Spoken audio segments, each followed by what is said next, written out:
merci d'être venu. Cette conférence va offrir un aperçu du cinéma LGBT depuis 100 ans. Bien sûr, c'est un sujet assez riche et complexe, donc il fallait faire des choix.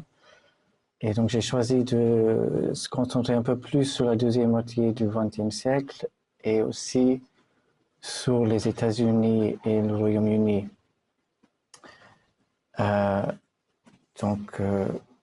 C'est une histoire et pas l'histoire du cinéma LGBT.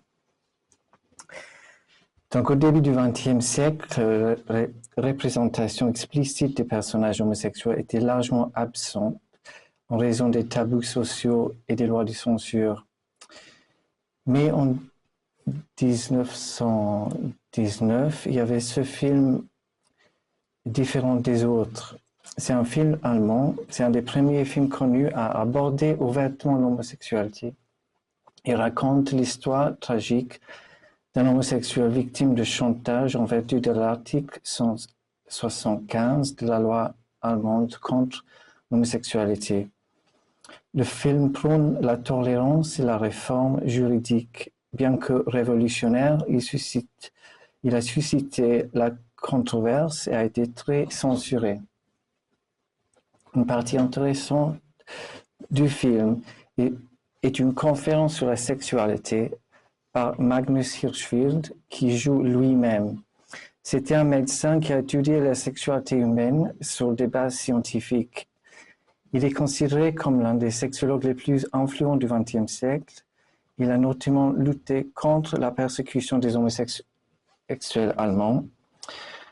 En 1919, avec le psychiatre Arthur Kronfeld, il a fondé à Berlin la première clinique transgenre au monde, l'Institut de recherche sur le sexe.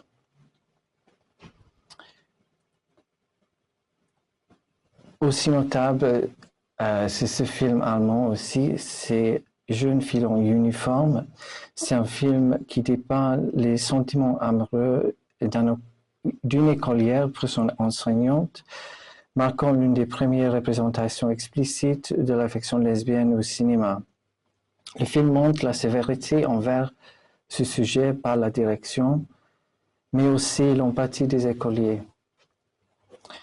En France, on a eu ces trois films, deux versions du roman La Garçon de Victor Marguerite en 23 et 36 sur une femme bisexuelle. Le roman a fait scandale et la première version du film a été censurée.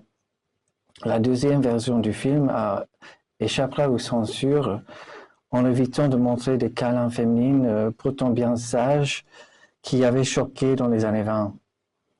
En 1937, une adaptation du roman Claudine à l'école de Colette.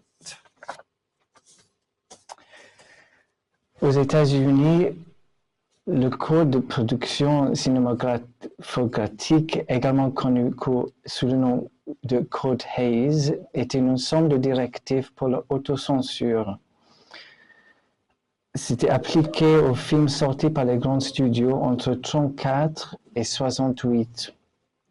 Hollywood a surtout adhéré au Code Hays strictement entre 1934 et 1952. Les représentations explicites de l'homosexualité étaient interdites, ce qui a poussé les cinéastes à recourir au codage queer. Des allusions subtiles ou des stéréotypes suggérant l'identité d'un personnage. Ce personnage apparaissait souvent comme des marginaux mystérieux, utilisant leur manière, le langage ou style pour suggérer l'homosexualité. Cela permettait aux studios d'inclure une représentation queer tout en évitant la censure. Cependant, le codage queer renforçait fréquemment les stéréotypes négatifs associant les homosexuels à la déviance, la méchanceté ou pour tout simplement moquer de la personne. Et vous avez Rebecca et La Corde qui sont des films d'Hitchcock en bas, qui ne sont pas des représentations très positives. Donc, vous connaissez peut-être pas William Haynes, c'était l'un des plus grands acteurs hollywoodiens des années 20 et 30. qui lui était gay lui-même. Et en 1934, MGM lui avait donné un ultimatum, faire un mariage blanc ou perdre son emploi. Il a choisi de rompre ses contrats avec MGM et de changer de carrière. Il ne voulait pas vivre dans le placard. Donc à Hollywood aujourd'hui, on peut faire carrière en tant qu'homosexuel, mais être un très grand star, ça reste toujours difficile. Si on pense c'est peut-être pas comme aux années 70, quand on était hétéro et il fallait, les agents disaient peut-être il faut pas faire ce film jouant un rôle d'un homosexuel parce que c'est pas bon pour votre carrière. Aujourd'hui, on peut faire ça. Mais je pense que, par exemple, Timothée Chalamet ne serait pas le star qu'il est devenu aujourd'hui s'il n'était pas hétérosexuel, par exemple. C'est encore, il y a des acteurs homosexuels qui disent qu'il y a encore de l'homophobie à Hollywood. Donc, après la Seconde Guerre mondiale, on a vu l'émergence des films qui explorent l'homosexualité plus ouvertement, mais la présentant souvent comme un défaut tragique. Ces films reflétaient la compréhension et l'acceptation limitée à l'époque. Il y a par contre 2 courts-métrages qu'il faut mentionner. Ce sont des courts-métrages homoérotiques pionniers par des auteurs gays de cette époque. Fireworks de 1947 de Kenneth Anger, c'est un film expérimental inspiré d'un rêve qui dépeint une rencontre homoérotique de manière surréaliste et symbolique. Bien que controversé, il a marqué une rupture significative avec les normes cinématographiques antérieures. Chant d'amour de 1950 de Jean Genet explore l'amour interdit entre 2 hommes emprisonnés.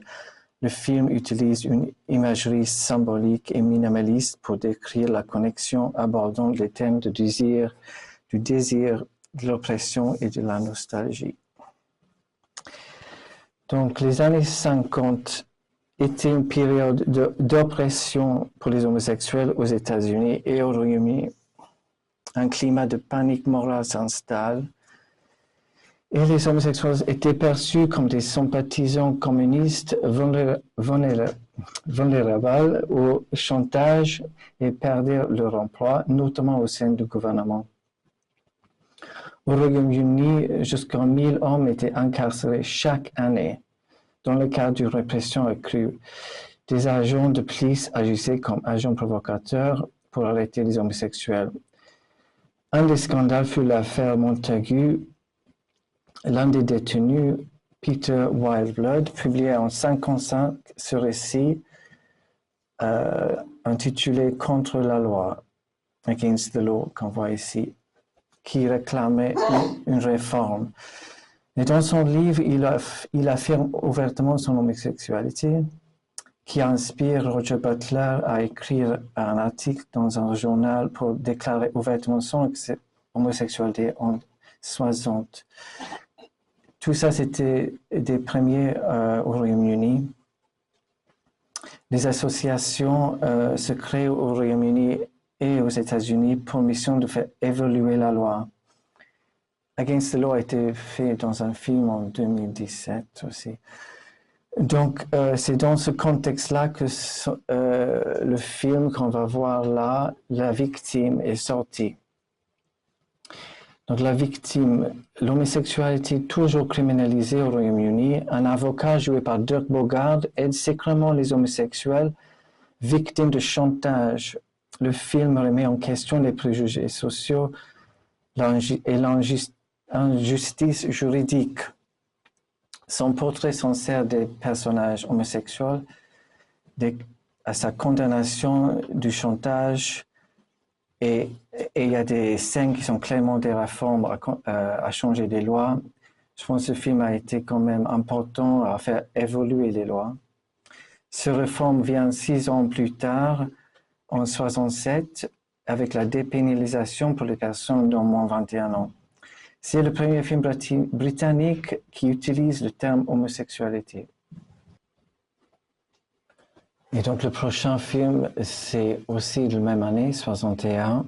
C'est un drame sur deux enseignantes accusées d'entretenir une relation lesbienne qu'elles n'entretient pas en vrai. Le film explore le pouvoir destructeur du mensonge, des préjugés et l'homophobie. Les vies de ces deux femmes sont détruites par cette rumeur. Donc le film dépeint les conséquences tragiques de l'intolérance.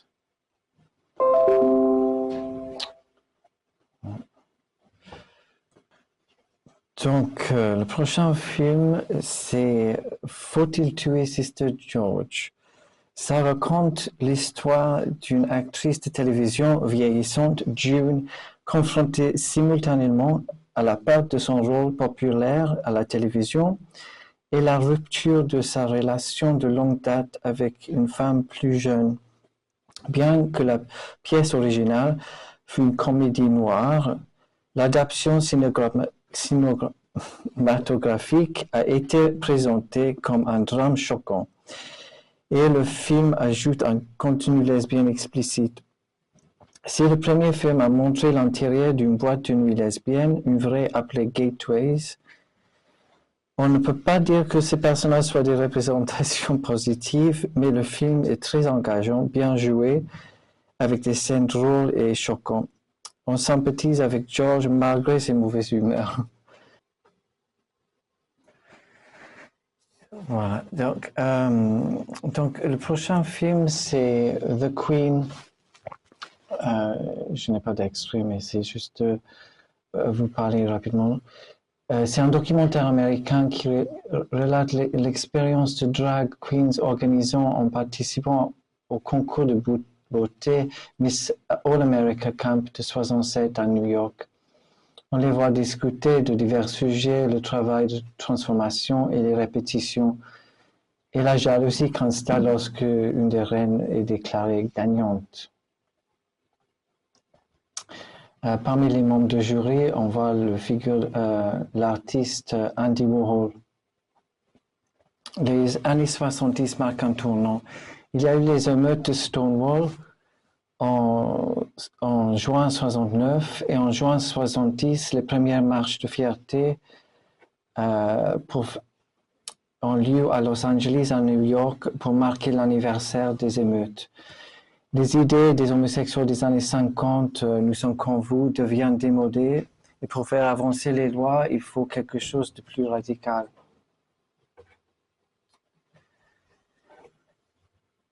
Et donc, ce tournant se voit aussi dans les films. Les films de grand public comme Cabaret et The Rocky Horror Picture Show, qui adoptent une esthétique camp et explorent les thèmes de la libération sexuelle et de la fluidité des genres. On retrouve aussi également les films. Donc, on retrouve également les films de John Waters comme Pink Flamingos. Ces films sont connus pour leur contenu transgressif, leur célébration des cultures marginales, remettant en question les normes sociales. Donc, John Waters, c'est celui deuxième à droite. Et si vous ne connaissez pas cette personne-là, c'est Divine, qui est la drag queen le plus connue du XXe siècle. Et il y a un bon documentaire sur lui qui s'appelle I Am Divine. Et c'est peut-être une des premières, la seule personne même aujourd'hui qui a joué des rôles de femmes et d'hommes. Là, dans les années 70, c'était un maquillage très exagéré, pas très réaliste comme femme, mais dans les années 80, il a joué des rôles où c'est un maquillage plus naturel, entre guillemets, et on dirait une vraie femme, en fait. Donc, je pense même aujourd'hui, il n'y a personne comme ça. Donc, le film qu'on va voir maintenant, de 71, c'est Les garçons de la bande. Bon, ce film est très important. C'est un groupe d'amis gays fête un anniversaire à New York. Adapté de la pièce de théâtre de Matt Crowley, il explore les thèmes complexes d'identité, de l'acceptation de soi et de l'homophobie intériorisée. Crowley, qui n'aimait pas Hollywood, a refusé des grosses sommes d'argent pour pouvoir garder les mêmes acteurs qui a joué dans la pièce. Ce film âgé est à voir avec ces personnages, ces mélanges de joie et de tristesse. Il y a des blagues très drôles. Et donc le prochain film, je parle rapidement de I Want What I Want, 72. C'est un des premiers films d'aborder la transsexualité. Il raconte l'histoire de Roy qui veut vivre comme une femme, Wendy. Certains critiquent ce film, disons que c'est peut-être pas le meilleur film pour notre compréhension du sujet, mais et que c'est clairement une femme au début qui est déguisée en homme. Mais j'y vois une sensibilité et on ressent le bonheur qu'elle éprouve de s'habiller et de vivre comme une femme, mais aussi la peur de laisser de s'approcher à elle de trop près, surtout les hommes, pour peur qu'ils découvrent la vérité. Donc, le prochain film, ça parle de Quentin Crisp. Je ne sais pas si vous connaissez Quentin Crisp. C'est un drame biographique. Donc, Quentin Crisp vivait à Londres dans les années 30 et 40. Et ses luttes contre les préjugés qui étaient et les normes sociales. Et son expression personnelle et son identité. Crisp a mis à l'écart et agressé physiquement à cause de sa nature efféminée. Même dans un bar fréquenté par des gays, sa carte d'adhésion est déchirée. Si la police arrive, nous sommes tous normaux ici. Il est victime d'un complot orchestré par la police et il se retrouve devant le tribunal alors qu'il n'a rien fait de mal. Il est devenu une icône comme Oscar Wilde pour la communauté. Il y a plusieurs entretiens avec lui sur YouTube. Et vous connaissez peut-être la chanson de Sting, An Englishman in New York. Et ce film est dédicacé à Quentin Crisp et on le voit dans le vidéo de la chanson. Parce qu'en fait, il est allé vivre à New York quand il avait environ 70 ans. Et il y a aussi un autre film sur sa vie quand il vit à New York, An Englishman in New York, et avec le même acteur qui joue Quentin. Et donc maintenant, on passe aux années 80. Les années 80 sont marquées par le sida. Des films comme Parting Glances, Long Time Companion ont illustré l'impact de l'épidémie sur la communauté gay, humanisant les personnages touchés par la maladie en luttant contre la stigmatisation. On va voir un film des années 80 qui s'appelle My Beautiful Laundrette, qui explore les questions d'amour, de race et de classe sociale dans le Londres de l'ère Thatcher. Il raconte l'histoire de Omar, un jeune Britannique pakistanais qui dynamise la laverie délabrée de son oncle avec l'aide de Johnny, son amant blanc issu de classe ouvrière, qui a des amis racistes. Le partenariat bouscule les normes culturelles et s'attaque au racisme, l'homophobie et aux ambitions économiques. Salué pour son audace narrative, le film est devenu une référence dans le cinéma gay mêlant romance et la politique. Donc, Paris is Burning, c'était un film filmé dans les années 80, mais sorti en 91. C'est un film documentaire sur la sous-culture des Vogue Balls, avec des transformistes et des transsexuels de Harlem. Nous verrons des bals compétitifs et des entretiens avec divers personnages. La plupart des concurrents en lice pour les trophées sont des représentants de maisons. Et ces maisons servent de famille de substitution aux jeunes rejetés par leur famille biologique pour leur expression de genre ou leur orientation sexuelle. Les concurrents qui remportent régulièrement des trophées finissent par porter le statut légendaire. Et ce film a eu beaucoup d'influence sur la culture populaire. Et même aujourd'hui, il y a des chansons de house qui sortent avec des extraits de ce film. Vous connaissez Vogue, bien sûr, de Madonna. C'est influencé aussi par ça, par ce milieu. Il y a des gens qui sont dans le film qui sont après devenus célèbres et ont sorti des chansons. Et donc Pepper LaBeija, qu'on a vu au début, était aussi dans le film dont j'ai parlé tout à l'heure, qui The Queen, sur les drag queens. Donc il a aussi participé à ça.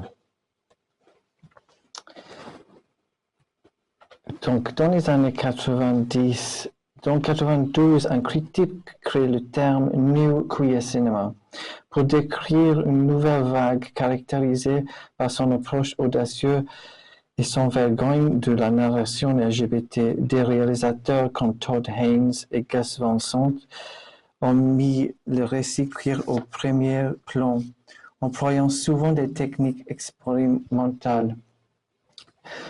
Le cinéma grand public aussi présente des portraits plus positifs. The Birdcage était un remake du film français La Cage aux folles, abordait des questions d'acceptation et de dynamique familiale, marquant une évolution vers une narration plus inclusive.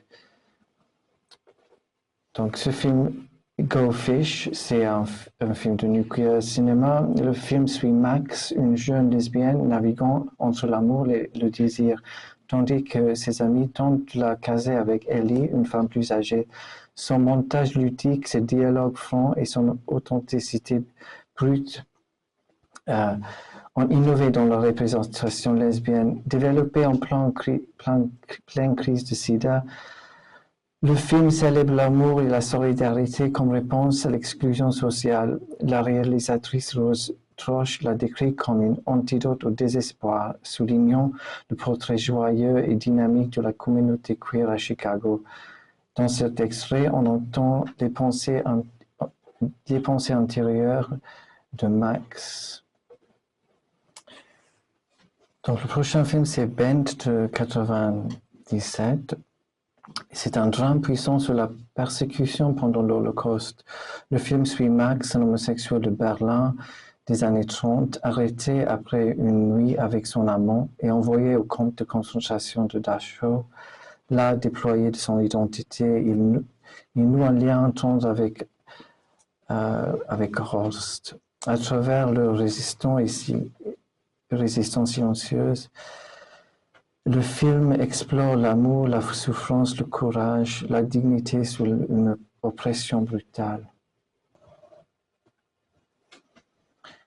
Il y a d'autres films sur le même sujet. Un amour à terre, c'est un film français, 2005. Paragraphe 175 de la loi allemande qu'on a vu tout à l'heure pour le premier film. Ça, c'est un documentaire. Et puis, il y a le livre Moi, Pierre Selle, c'était un Alsacien. Il était le premier homme à dire ouvertement qu'il était déporté pour être homosexuel. Sa vie est assez incroyable, ce qu'il a vécu et survécu. Il y a même une rue pas loin de Saint-Paul, métro Saint-Paul, nommée après lui. Il n'y a pas de film sur sa vie, mais il y a un film qui s'appelle L'arbre et la forêt, qui parle d'un homosexuel qui s'est marié après et ça tire quelques fait de la vie de Pierre Selle, même si c'est pas vraiment basé sur sa vie. Donc on passe aux années 2000. Donc ce film français, c'était un téléfilm, juste une question d'amour. Laurent, même s'il assume son homosexualité, n'ose encore rien dire à ses parents, parce que toute sa famille avait renié son cousin, lui aussi homosexuel, qui est mort d'une hépatite. Le film montre bien le dilemme de parler de sa sexualité à une famille conservatrice, un sujet toujours d'actualité avec certains qui sont encore aujourd'hui expulsés de chez eux. Donc le prochain film de 2008, c'est Un drame biographique sur Harvey Milk. Harvey Milk était le premier homme ouvertement gay élu à une fonction publique majeure aux États-Unis. Le film retrace son parcours de militant à superviseur de la ville de San Francisco, défendant les droits des minorités et des personnes âgées. Inspiré par le documentaire The Times of Harvey Milk, qui est disponible sur YouTube. Dans cet extrait, on voit Anita Bryant. C'est une chanteuse qui a lancé une campagne Save the Children, sauver les enfants, pour essayer de renverser les droits des homosexuels, notamment le droit d'être professeur. Elle a dit une fois que si on donne les droits aux gays, il faudra ensuite donner des droits aux prostituées, à ceux qui couchent avec des Saint-Bernard et à ceux qui rongent les ongles. Sympa la dame. Donc nous passons aux années 10. Donc ce film Carol, il s'est basé sur les eaux dérobées le roman de Patricia Highsmith. C'est une tente d'histoire d'amour qui se déroule dans le New York des années 50. Le film suit Thérèse, une aspirante photographe qui tombe amoureuse de Carol, une élégante femme plus âgée, prisonnière d'un mariage. L'histoire se déroule sur un fond de répression sociale, de pression familiale et de risque de scandale. Donc le prochain film s'est inspiré d'une vraie histoire des mémoires de Jared Conley. Le film raconte l'histoire d'un jeune homme, fils d'un pasteur baptiste, contraint de suivre un programme de thérapie de conversion organisé par une église.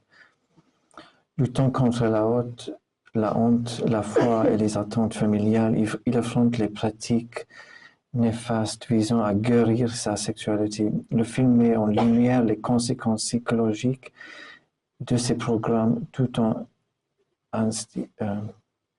insistant sur l'importance de l'acceptation de soi et de la vérité.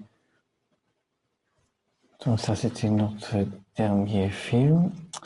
Donc en conclusion, le parcours de la représentation LGBT+ au cinéma reflète les changements sociétaux plus vastes et la lutte permanente pour la visibilité et l'acceptation des personnages codés aux représentations audacieuses. L'évolution du cinéma queer a été marquée à la fois par des défis et des triomphes. Voilà. Peut-être vous avez des questions ou vous voulez discuter. En fait, moi, je voulais partager avec Garen, mon collègue, un peu une expérience de parcours cinématographique. Lui, il a eu l'idée de cette conférence. Vous m'entendez mieux? Ou alors je parle plus fort? Oui. Voilà, parce que en fait, il a eu l'idée de faire ce parcours cinématographique. Il m'a proposé qu'on collabore et il m'a fait une filmographie. Et la plupart de ces films que vous venez de voir en extrait, il m'en a parlé d'abord et j'ai un peu fait mon école. Donc c'était une éducation du regard. C'est un peu ça qu'on a tenté en une sorte de capsule. Même éducation du regard, ça peut sembler un peu comment dire, exagéré, mais disons que c'était un affinement. Voilà, en fait, moi ce que je voulais dire, sans trop accaparer la parole, c'est que c'est comme ça, ta sélection couvre une grande période, un siècle en fait, plus d'un siècle, et surtout que on a deux volets ici. On a le volet extérieur et le volet intérieur. Qu'est-ce que j'entends par là? Schématiquement, par extérieur, on peut entendre les conditions sociales, les pressions, les mœurs, qu'on dit en français. Voilà, le monde socio-économique, j'ai envie de dire, et puis surtout le volet intérieur, c'est-à-dire le ressenti propre des personnages, parfois fictifs, parfois réels, et parfois entre les deux. Parce que, par exemple, par rapport à Quentin Crisp, il y a cette mini-interview de lui, le vrai personnage, qui dit avant le film de fiction, comment il s'exprime, il dit j'ai voulu être J'ai celui que essayé je de suis jouer, vraiment. Oui, qu'est-ce qu'il dit? j'ai essayé de jouer moi-même pendant 60 ans, mais j'ai pas bien Voilà. réussi. Pendant 60 ans, j'ai essayé de jouer moi-même, mais j'ai pas réussi.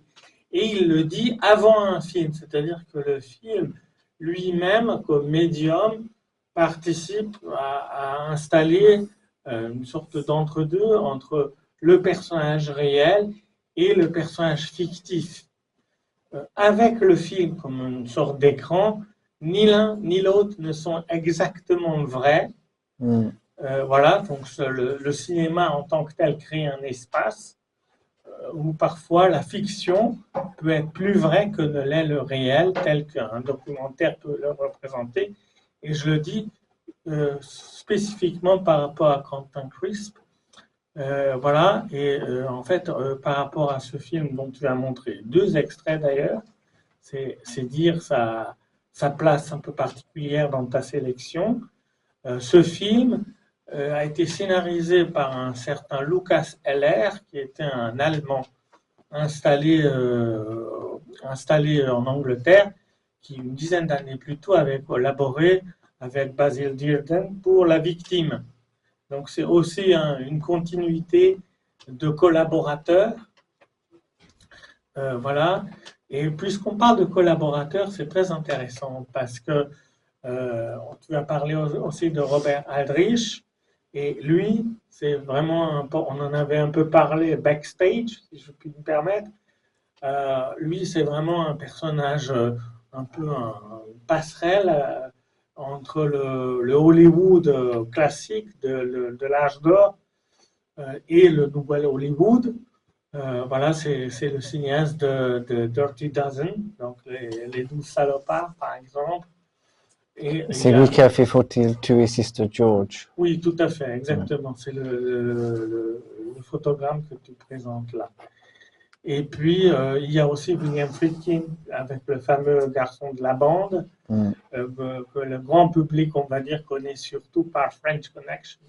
Et l'exorciste, d'ailleurs, il y a une petite allusion à l'exorciste dans les garçons de la bande qui est antérieure, parce que l'invité homophobe qui finit par tabasser un des invités vient de Georgetown dans le film. Et l'exorciste, plus tard, en 76 ou 77, c'est une histoire qui se passe à Georgetown. C'est un petit clin d'œil au futur. Et évidemment, vous avez donc stylistiquement parlant des cinémas extrêmement crus pour l'époque, avec William Friedkin, ça c'est évident. Et puis tu as aussi dit par rapport au garçon de la bande, qui est pour moi subjectivement l'un des films les plus marquants de ta sélection, c'est que il y a un passage très intéressant du comique au sérieux. Ouais. C'est-à-dire que pour une fois, on voit dans les années 70, en pleine explosion de Spielberg et compagnie, des hommes homosexuels gays au sens de l'adjectif. Donc c'est pas du tout quelque chose de plombant. Et ben pourtant ça va ça va devenir extrêmement pesant par un jeu cruel où l'un des personnages centraux, l'hôte dans la fête, va essayer de prouver à tout prix vis-à-vis de l'homophobe qu'on a vu tabasser un autre personnage, vis-à-vis de l'homophobe, que lui, l'homophobe, était en réalité un homosexuel refoulé. On avait fait un petit débat là-dessus, et tu m'avais rappelé très très utilement que c'est pas sûr que le personnage, l'hôte des autres, dans cette birthday party, veuille à tout prix prouver à quelqu'un qu'il est en réalité gay, parce que en fait, de l'autre, donc de celui qui est homophobe, on ne saura jamais s'il a vraiment réellement eu une aventure ou non avec quelqu'un qui reste hors champ. Oui. Donc, c'est quelque chose. Ce que je voulais souligner par là, c'est que William Friedkin, avec beaucoup de violence, organise un cinéma presque psychanalytique pour les gays, mais pas seulement les gays, bien sûr. Parce qu'on a un film d'origine théâtrale, on regarde dans une petite pièce, qui est la scène, mais puis, comme c'est une projection, comme tout cinéma, c'est aussi pour le public. Est-ce que quelqu'un aurait des questions? Voilà, donc je m'arrête là.